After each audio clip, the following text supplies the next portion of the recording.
Hey YouTube, it's Matt with Olympus Reptiles, and we're going to continue on our What Causes a Snake's Value videos. And today we're going to be talking about number one, because I can't write a desirability, how it looks. And that is desirability, right? Desirability is what we're talking about. So there's a few factors that go into this. One, later on we're going to talk about rarity. Let me tell you, rarity, well, I'm going to stay away from it for the most part. Don't mind my bad spelling, certainly affects us. And what I mean by that is, the rarer something is, are diamonds really pretty? No, they're just rare. Actually, there's a lot of jewels that are a lot prettier than diamonds to most people, including like rubies, probably a garnet with that pretty green. I don't know much about rocks, but diamonds hold value because they're rare. Because they're rare, people think they're pretty. That's how it goes. So rarity can cause that, but there's more to rarity than just how it looks. But that is a factor in how things look. B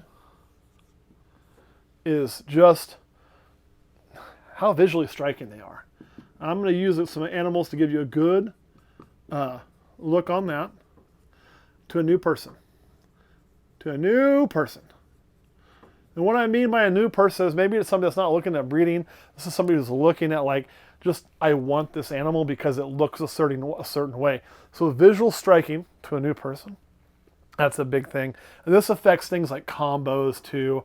You know, combos play a big role in this. A great example of that, and I don't have one just laying around, is GHI Mojave. You know, GHIs at one point in time were super desirable, but now they're not rare at all, and they still look cool. Mojaves are definitely not rare, but you put a GHI Mojave together, it's worth more than the sum of its parts because it is visually striking. So that plays a big thing into how it looks. And then C would be just coolness, you know, overall coolness.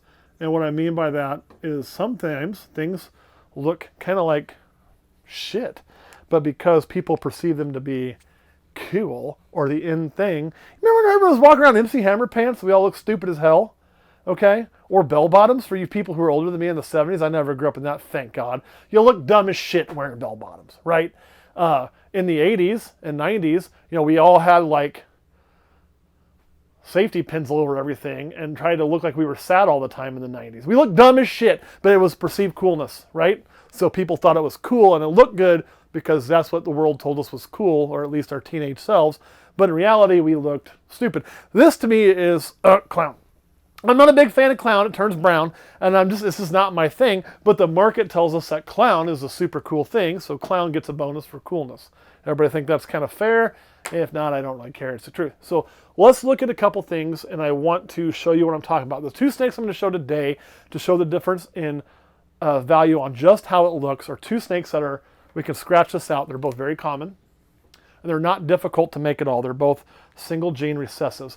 We're going to kind of focus on that and steer away from combos for this part because I want it to be kind of fair across the board. The first one I want to show you is don't you fucking bite me. Hey girl, how you doing today? You gonna behave? Oh man, maybe. There's this girl here. This is one that bit me the first day I took her out of the bag. We call her the ghost bitch, and she is a hypomelanistic or a ghost. This is a recessive, been around a really long time. So is the next one I'm gonna pull out. I like it, but it changes the color. It doesn't really do a whole lot with the patterns. People say they look like they're in shed all the time. I don't really think they look like they're in shed. That's not the look they give to me. But they are just certainly a different looking animal. But they're not visually striking. Ghost is something that you look at and you're like, man, if you're a breeder, I like ghosts because of what I can do with it, what I can add into it. The next animal I really, really like is a single gene I don't like as much in combos I'm going to show you. But this is just, where's your head at so I don't piss you off too much? There you are, girl. This is just ghost. So I like those. They're awesome. The next one I want to pull out is right here. Oh, hi, don't bite me. I'll pull it out here for you. It's got a shed in there. Don't look at that. It needs to be worked on. We're in the middle of doing that. And this is this one here, which is, get that dirt off of you, which is a single gene pied. Just a pied. This is an in-house produced pied. So it's got a really nice super orange color because we're badasses about that. And when you compare these two snakes, if we were comparing babies, which I could do, we got babies over there, I guess, but we're just wanting to pull out some adults. The value on the one is higher than the other. Anybody take a guess? I'm going to give you a few minutes. Go ahead and write your guess in the comments. Do, do, do, Okay, we're done with that. It's going to be the pied. The pied holds more value than the ghost. And it's really simple. It's more visually striking, right? When you look at these two snakes, this one's changing the color. This one's changing the pattern. You get those cool white breaks. It is a more visually striking animal than that ghost. And there's really no argument for that. I mean, I love ghosts. This is not a knock on ghosts by any stretch of the imagination. But to 99% of the people out there, because looks is a subjective thing, some people hate pied. I believe the hashtag was half-ass paint job. But especially for new people coming in, they're going to see this and they're going to go, oh my God, they've never seen one before, right? That thing is so cool. And they're going to see that and be like, okay, so it's a little lighter in color. That's what's going to happen. So this being the more visually striking animal, yes, you are, is going to hold a lot more value than the ghost. That's just, you're so fucking cranky. This was like dee-dee-dee-dee-dee and cool as shit. And that was like, oh, don't touch me. That's because you're nice. So that, I'm going to put you back.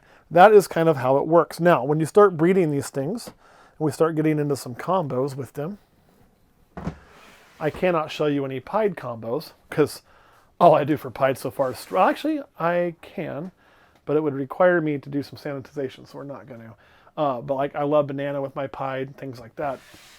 But let me show you some ghost combos why I like ghost. And here's the problem with this whole thing.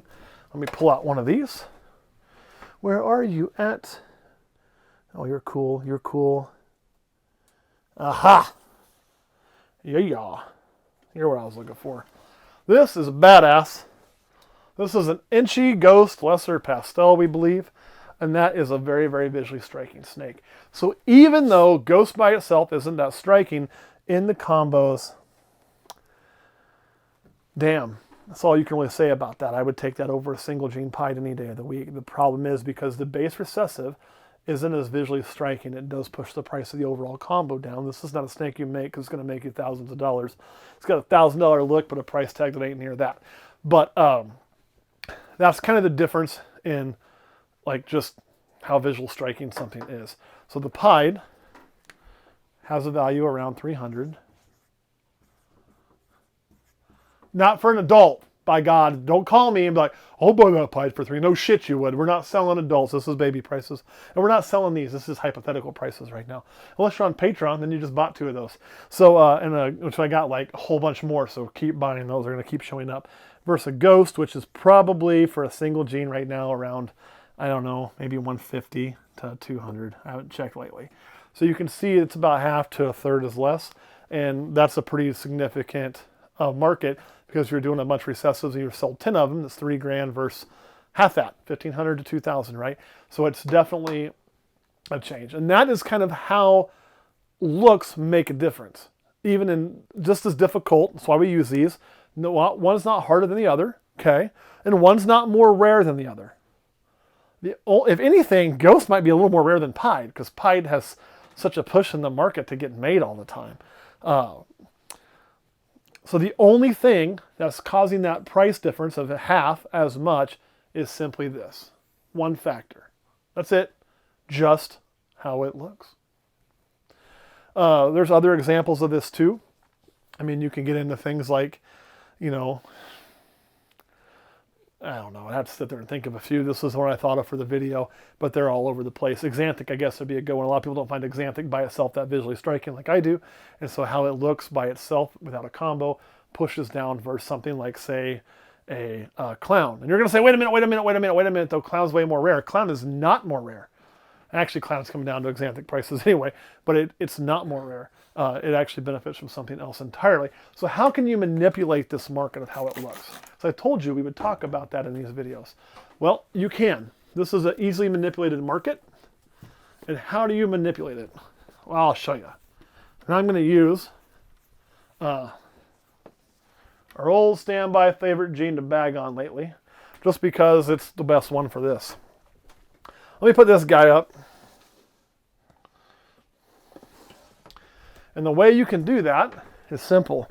I'm also going to pick on one of the guys I like to talk about a lot. I talk about him because I love him. It's not to be mean.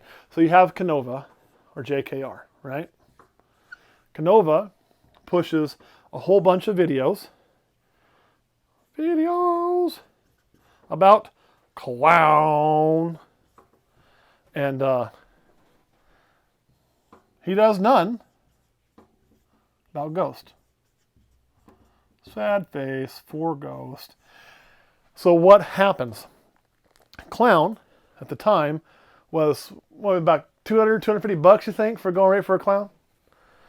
Maybe. God, red stripe was $90 for a red stripe when he did that video.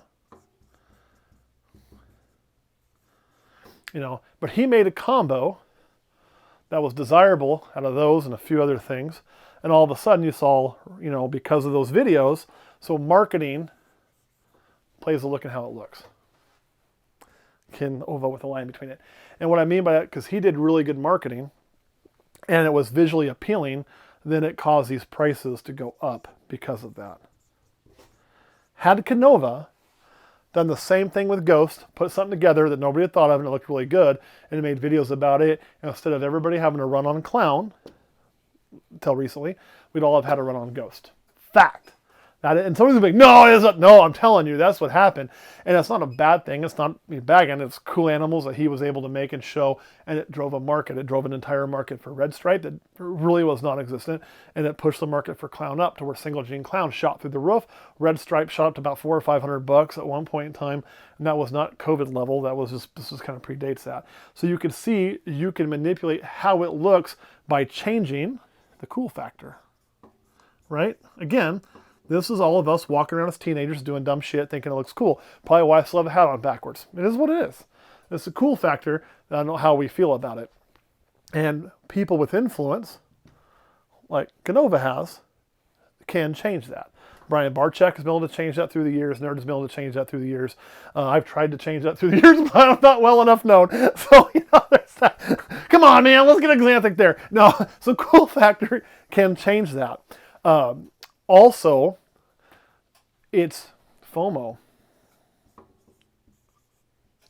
FOMO, you're going to see a lot in some of this. And that stands for, if you don't know, fear of missing out. Or what happens then is people see that, they see all these things, and they get afraid they're missing out on the cool factor. They're missing out on how it looks animal, and oh, this looks great, I got to have it, and they jump on board. So there are things that you can do to change the perception of how something looks, because this is perception. I just told you Pied's more desirable than Ghost. Whose perception is that really? Well, it's mine and a lot of people's, and that's what drives that market. If more people thought Ghost was better looking, the market would go the other way. So if you could change that where Ghost became more desirable, you could push Ghost price up. So this is one that fluctuates. It fluctuates pretty consistently. And things that truly hold their look, as far as like that, which there's some out there that do. I'll give you a great example, would be, coming right back full circle, would be Pied. Pied always has looked good to most people. Again, I said most, and that's why its value has stayed pretty consistent, okay? You've had Clown, which looks good to some, not all, and its value has done some of this, and then some of this, and now we're doing some. It's been a roller coaster. Xanthic, same thing. I'm not bagging on a single gene. My favorite gene is literally in the same fucking boat at times. Has done the same thing, you know. It's gone up, and then down, up, and then down. Remember Stormtrooper coming out? Everybody got gaga goo over Stormtrooper, and it pushed Xanthic prices up, especially from John. So, I mean, these are the things that happen that change how it looks. But when it's truly a good-looking snake across the board, it has a timeless type of style, and you're going to get that pretty level price that's not bottom of the market. You know, Ghost actually has not fluctuated too much, but its price point that stays pretty level is way lower than this because of desirability issues. And that's just kind of, although I remember buying a ready-to-breed, almost ready-to-breed Ghost. What did we pay for that almost ready-to-breed Ghost back in the day, Kurt, female? $100. $100! Yeah. So it has seen resurgence and it has gone down. That's just kind of how shit kind of works. You know, which, by the way, she's still up there. I still have her. So she's in shed right now. I already used her for that video. But that's just part of it. Kurt, what is a really highly good-looking snake or combo you can think of that you feel is desirable? We'll start with that. Caleb, you better be thinking of one too. A dream sickle. Okay, Kurt said, damn it. When somebody steals your idea, you hear this, damn it, off camera. I should have known that was going to come. So, dreamsicle, what makes it? What makes a dreamsicle? Lavender pied, right? Lavender albino pied. Yeah, pied lavs, like you said. I got a little fix. So, pied, not rare. And then you have lavender albino. Whoa, why did I put Val? I wrote that like completely in reverse. I literally wrote that backwards. L-A-V, not V-A-L. Whoa! Lavender albino. Those two together make a dreamsicle. Let's write it that way. And those are running, find one of those prices for me. And what's your favorite? Dreamsicles are running about $2,000. Okay. I know that because we just had a discussion about that on Patreon. Okay, cool. And which one for you? Probably Desert Ghost Krypton. Okay. That's a good one. I'm shaking my head because that's going to also hit the rarity market. Now, this is a double recessive, so it talked about what we did earlier, where they're harder to make, so it does have that. It's got that difficulty factor, and that's going to push that 2K up. But a lavender albino is probably running not that much. Pies is 300, and these maybe $500-600. You know, and the sum becomes more of its parts. Here, I do still believe the sum on a Desert Ghost Krypton is more of than its parts. I'm not sure what they're going for right now. Is that you're checking? 5,000 is what I'm finding. Okay. And so, you know, yeah, it's still more than some of its parts because Kryptons, we just listed one for 1,700. That was a single gene, Het Desert Ghost. And so Desert Ghost, Het Cryptic or Clown or whatever the hell you need to make that, whichever one you're going with, you could probably run for about 500 in today's market, I would think. So, you know, it's definitely worth more than some of its parts. They're worth more than some of its parts because of how it looks. That's just the matter, man. Looks drive that. And that is a damn good looking snake. I hate to admit it, but it really is. The dreamsicles look badass. Cool name. Part of the cool factor, right? Well, the name really isn't how it looks, but it's part of the desirability. The other things that push desirability beyond how it looks, which is why I like desirability better, but I just can't spell, is we already kind of said FOMO, but it really is what others are doing. You know, we live in a world now filled with social media. So if you're like big into social media and you're watching a lot of YouTube, you know, and doing all that instead of MTV, like our generation did, which I hated MTV. I never really liked it, except for Beavis and Butthead. And that shit was phenomenal. You know, and you're going to see all these things. That's going to push that desirability up because you're being told constantly this is desirable. If you watch a lot of people like me, you're going to hear a lot of Xanthic. If you watch a lot of people like Canova, you're going to hear a lot of clown. Until I think the last few videos haven't been clown related, but you were hearing a lot of clown for a while. And as you keep hearing those things, that drives that ship of desirability. So it can obviously change. So the way that you can change it yourself is in your local market or local area, or if you do social media and you're into something, sing it from the mountaintop, right? Don't be afraid to say what you're into and push that desirability up, because if you're into it, people see how into it you are, others will follow. That is exactly how it's going to work. And then when you hit the right thing or somebody else hits it, bam, you're right there. So that's kind of also why some morphs never take off, because nobody combos them. They kind of just don't look that appealing. So anything else you guys want to add to how it looks? So I have a question. Yes! In a general, like, buyer that's going to come and buy a snake, which do you think sells better, a light-looking snake or a dark-looking snake? I think it's typically the light-looking snake. And nowadays, you know, the breeders tend to like to go dark. Dark kind of got to be this thing because there was so much light colored out there that everybody's kind of turning to the dark side, which is fine. We need that balance. But I'll give you an example, man. One of the best things you're going to ever sell at shows, right? The old-fashioned bell. Sells great. They sell great. You get good money for them. That's a solid white snake. Bam. I don't care how you make a bell, or if you're making a black-eyed Lucy, which is also a bell, but a different kind of bell. It's not a blue-eyed leucistic. It's part of the black-eyed leucistic complex, like your super fire. They're going to have little yellow spots on some. That's going to sell really good. Pied is pretty bright as a baby, especially. That sells wonderful, you know. And you're going to sell a shit ton of that. But if you go to a show and you're selling, oh, you know, Cinnies. Cinnies, honest to goodness, somebody's going to get pissed. They don't look a whole lot different than a normal. And you're going to be like, well, yeah, the color. No. I see it. I know what you're talking about. And to me, to Kurt, to Caleb, and to most of you out there, a Cinny looks different than a normal. To guy come in to buy his first few snakes, he looks at Cinny, he goes, oh, okay. You know, or he could buy a Pine, or he could buy a Bell. Now, obviously, this is cheaper, but why is that? Well, these are combos or recessives. That is not, you know. So, but let's put that against something like a Fire, which by itself is not that bright as a baby. I have something really nice, but they're still not going to be like eye-popping versus a lesser. That lesser is really light in color, especially if you have like pastel in there or something like that. But let's say just a single gene lesser. I feel like if I go to a show, I'm going to sell this snake to new people easier than this snake. That's just how I feel. I don't, maybe I'm crazy, but that's kind of my feeling. And I feel like this I'm going to sell a lot of, and this I know I can sell the living shit out of. I'm surprised if I take those home. I have before. One time when I first went to one of our first shows, we had a couple bells we first produced. We had 2 of them. And I was like so disappointed. I'm like, man, I can't believe I'm taking these bells home. And on the way out the door, I sold them in the damn parking lot. No shit. After the show was over, bam, both of them gone. So they sell. I think light. Caleb, what do you think? Light or dark?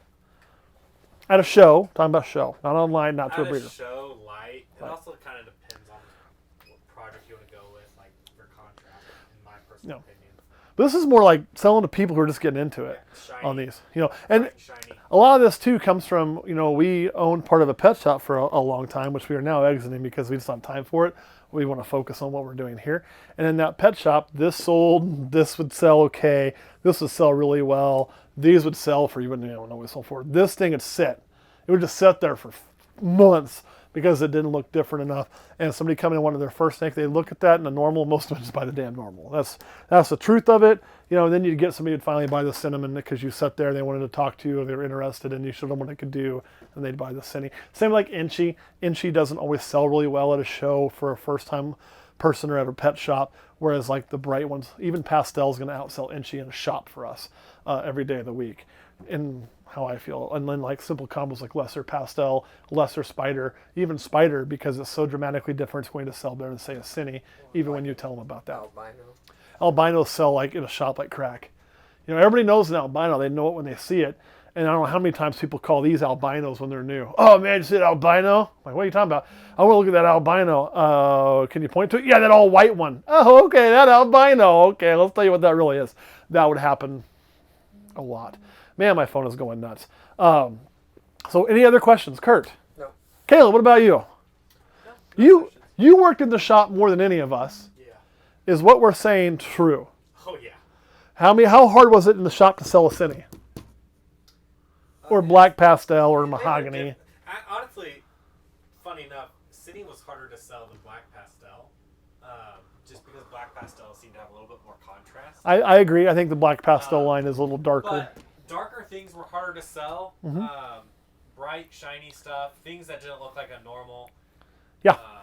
Or like pinstripes sold like crack as well because it's such a drastic different looking snake. So again, drastic if you're selling to new people.